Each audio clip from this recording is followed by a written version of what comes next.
When you came in, you should have received a handout that looks like this. If you didn't get one, you can raise your hand. I'm sure we can get you one. We have one down here. Couple, if we don't mind. Raise your hand high. Don't be shy. Ooh, that rhymed. There we go. All right, so as they're passing them out, don't worry, it looks like a lot. And, like I said, I'm going to put the tech team to work this morning. It's going to be up on screen as we go through this. This is for you to take home. The talk title this morning is, Where Are You? Turn to the person next to you and say, Where are you? Okay. Well, hopefully, I know some people had to answer that question. Where are you? Awesome. Awesome. Yes, you are here, and you are welcomed. So right now, it's kind of the things are a lot going on in life, right? There's a lot of information. There's a lot of stuff happening in life, and we can say that it's happening globally. We can say it's happening nationally and state level and local levels. There's a lot of information and energy out there in the world. Would you say yes? Yes. Okay. There's also a lot of things that are happening in our lives as all of that is happening. I don't know about you for 2025, if it's starting off with a bang for you, but for me, it started off with my brother having a stroke, my sister going for gastro surgery, both being in the hospital at the same time, 15 miles apart from each other. I got the flu, right? And so I'm like, all this is going on. Then we have, personal things that are going on in our lives. And at that time is a time when we say, where are you? Where are you, God? Where are you when all of this is going on? I don't know about you. I'm open. I'm an open person. I'm going to be honest with you. And I get to a point, and sometimes in my life, where I say, where are you? Like, what is happening right now? And this is the time when we fall back on our spiritual practices. This is the time to fall back. And so I have to reconnect. And so for me, reconnecting, because of my background, when I went back into the Bible, which you're going to get the first 12 pages of the Bible or 16 chapters, like speed dating today. Okay? It's going fast. It's a lightning round, people. Because that's what we're into right now. It's a lightning round. I feel like it, for me. But as I went back into the Bible, I said, you know what? I'm going to go back and do my own self-study, and I'm going to grab this journal that I had sitting around. It kind of looks like Harry Potter. And I'm going to start writing things in there, 2 different color pens. The first one will be, the passage that speaks to me. The second one will be my thoughts about it. And then I'm just going to see what happens. And so what came to me as I was doing this was a passage in Genesis 8:1 that says, as man heard God walking in the garden, he hid. He hid. But the Lord God called out to the man and said, where are you? Not me asking God, where are you? But God asking me, where are you? Where are you? And my grandmother, who named me Faith, she's a very spiritual woman, and she named me after the strongest name in the Bible, she said. When her husband died, my grandfather died, they had been married 60 years. She went to the same laundromat every year for 40 years, every week for 40 years. She went in there after he died, and she sat down. A woman sat down next to her and asked her what was the matter. And she was crying, and she said, I don't know where God is right now. I lost my husband. I don't know what to do. And the woman next to her said, well, God didn't move. You did. And she walked away, and she never saw her again. Never saw her before, never saw her again. God didn't move. You did. And so that stuck with me. It stuck with me in times that I questioned my own spirituality, or I questioned what's going on in the world. Unity's third principle says that we are active participants in what creates our world. We co-create with God, creating reality through the thoughts held in mind. So it was easy for me to go, oh, I got this going on. I can't keep reading all this stuff that's happening in the world. I had to get away from that. Thoughts held in mind. Am I just perpetuating what I was feeling? Disconnected? Separate? Charles Fillmore, the co-founder of Unity, it's important to remember that Charles lived through 2 world wars, a pandemic of 1918, and the Great Depression. And yet, look where Unity is today. Look where it is today. Because he never wavered from his belief that we are spiritual beings, that we have access to the attributes of God as we are creating our lives. And so one of the things I had to do was to get out of me and get out of a situation that I felt was not healthy for me. And as a result, through all of this midst of chaos, what seems to be chaos, I got a promotion. In that life, probably coming with a nice raise. And I'm looking forward to it. I'm excited. So isn't that how life goes?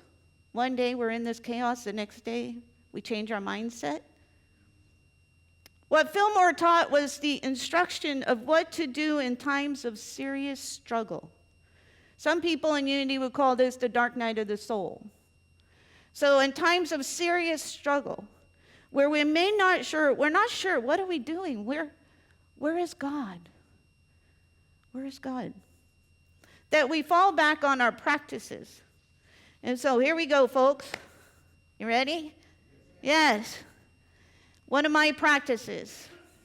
I'm going to invite you into one of the things that I do because it's important to me as a minister to let you know that we still do the same things that we preach up here, right? Who am I to tell you your relationship with God or connection or to do a spiritual practice if I'm not willing to do it myself?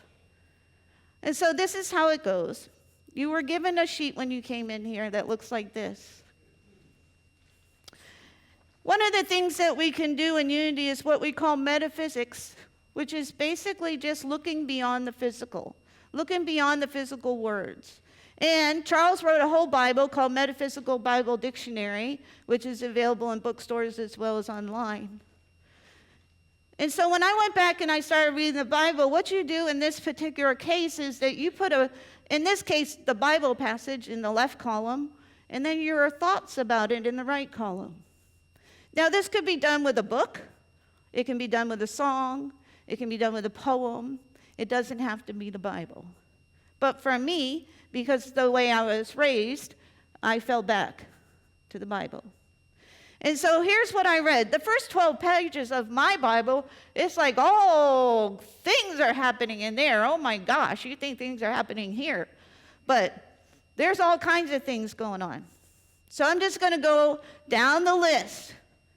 And I'm going to talk a little bit about a couple of them, and then we're going to speed through the rest. Because it's what comes out at the end that matters, right? So we start with Earth's creation. In the beginning, God created. Well, if you read that story, on the left-hand side, you say Earth's creation. On the right-hand side, that's a supernatural event in which we have universal Christ coming out of that. Are you with me? That's my take. My impression, okay? The next story is the humankind's creation. And what we have there is a manifestation of man, divine humanity, right? Eternal. There's no pain. And then we have Adam and Eve's story. And God walks among them. Still, God and his creation living in harmony and peace, eternal, no life, no death, only life. And then you have the story of the fall of man. God searches for humanity, and he asks, where are you? This is the separation that occurs. Now we're separate. Now we feel pain, shame. And God cries out, "Where'd you go? Where are you?" Then you have the story of Cain and Abel. And God hears the earth cry. God hears the earth cry. Humankind calls out to God the first time. Where it says, "and they cried out." The first time. You have the birth of Seth, who is the bloodline of Jesus and divine idea. Jesus and unity means divine idea. The divine idea is born. Then you have Noah and the flood. And God gives him knowledge from the still small voice inside. How did he know what to build? The dimensions. Where did that come from? That's your inner voice, your still small voice. And then God makes the first covenant and the first promise, which is a rainbow. Something we still see today is the rainbow, a promise. Then you have the story of the tables of nation, all the tribes, and you start with the diversity of people. Diversity of people. Then you have the story of the Tower of Babel, which is the spread of humankind.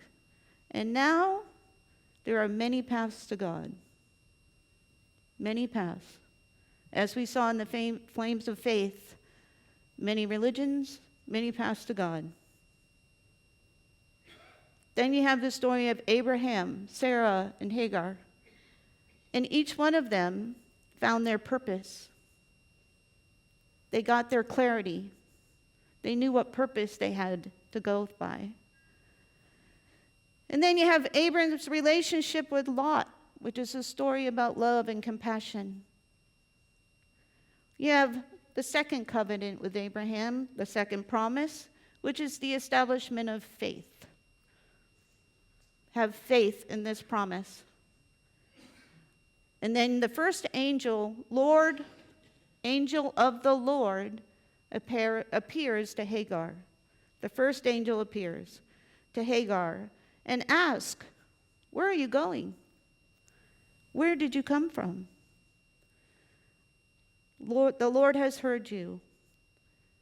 And Hagar's response is, "You are God who sees me. I have now seen the one who sees me." And you have the establishment of hope. See, Charles believed that the powers were born, if you will, in the beginning. Faith, hope, love. And all of those can be seen as you go through the stories. So the practice would be, you write down what you are reading on the left, you write down your feelings about it on the right, and then you pray and you bring it all together using the right column. So by using the right column, this is Reverend Faith's interpretation of the first 16 stories, or the first 16 chapters. The universal Christ and our divinity or internal soul are one. As part of humanity, God walks among us. We may not always hear him or she, see him or feel him, but he hears us, feels us, and sees us. And when we cry out, listen to the small voice. Listen to the small voice. There is a promise of a rainbow, better days to come. How? Through our people, past, purpose, love, faith, and hope. So I'm going to read that again. The universal Christ and our divinity are one. As part of humanity, God walks among us. We may not always hear him, see him, or feel him, but he hears us, feels us, and sees us. When we cry out, listen to the still small voice. There is the promise of a rainbow and better days to come. How? Through our people, our path, our purpose, love, faith, and hope. Do you see how all that comes together?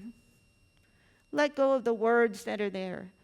There are 7.9 billion people in the world. There'll be 7.9 billion ways to interpret the Bible. This is what it meant to me at the time that it happened.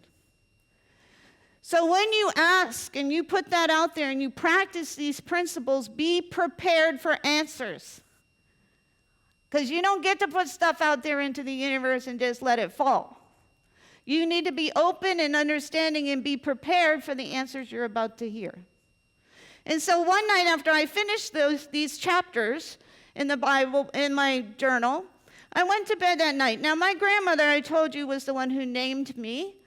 And my mother, her mother is my grandmother, was a very spiritual woman as well. But she died in 1997. And so I went to bed that night and I said to the universe, will I see my mother again? And will I know her? Will I know her? That night I had a dream. Be prepared for the answers. I had a dream, and in the dream I'm kind of busy, and I get a FaceTime call from my grandmother. And I said, the first words out of my mouth was, "You look fabulous." She had her nice white hair and red cheeks, and I'm like, whoa, God's talking to me through today's technology. This is awesome. FaceTime, Grandma. How's it going? She's like, I've been meaning to call my grandchildren. I'm like, oh, well, it's good to see you. And we start having a chat. And then I got busy because my daughter in the dream is trying to park a car. You know how it goes. I got distracted. Hang on, Grandma. And I put the phone down like this on my leg. And I'm like talking to my daughter. And then I pick her up again. And we have this little conversation. And then I'm focused on the daughter again. But when I woke up, I thought, well, maybe I'm too distracted to hear. That's the message that came out of that dream. I'm too distracted. She's been here the whole time. I just needed to connect, right? And then my mother, no words can express the relationship and how I feel about my mother. But since she passed away, I've always seen I've developed this relationship with sandhill cranes. And so everywhere I go, when I have to make a decision, I always see 2 sandhill cranes throughout the last 20 years. So much so that if I have to make a decision, I'm looking for them because it's like what am I going to do? I don't have my cranes yet, right? Even one walked up to me one day at school, walked up to me within the distance of me and the podium and was just looking at me. I'm like, I'm backing up now. A little close. This morning when I was coming here this morning, something caught my eye on the right side of the road. I look over, there's 4 of them standing there. The next day after I had that dream of my grandmother, and at the end of my study of these chapters, one of my teachers walked in and said, "Here, I meant to give this to you before Christmas, but now seems to be the time to give it to you. Sorry it's so late." I said, "It's okay." I unwrapped the tissue, and there is an ornament on screen of 2 sandhill cranes. Put it out in the universe, it comes back to you. I said, "Thank you, Mom.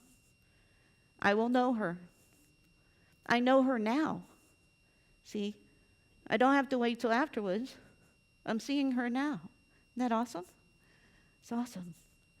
So where are you in your spiritual practice as all of this is going on around you in your life? Right now, there's a question at the end of your sheet that says, where are you? What is your daily practice? You don't have to fill it out now if you don't want to. You take it home and think about it. What practice are you going to do to get you back reconnected or affirm the connection that you have? If you are fine where you are, wonderful. But affirm where you are. That's what unity is about. And what do you commit to this week to practice it? What do you commit to this week to participate in your own practice? That's a big question.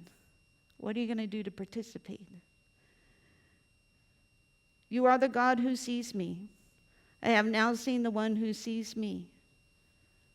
God is asking, where are you? And so, through our practices, we answer,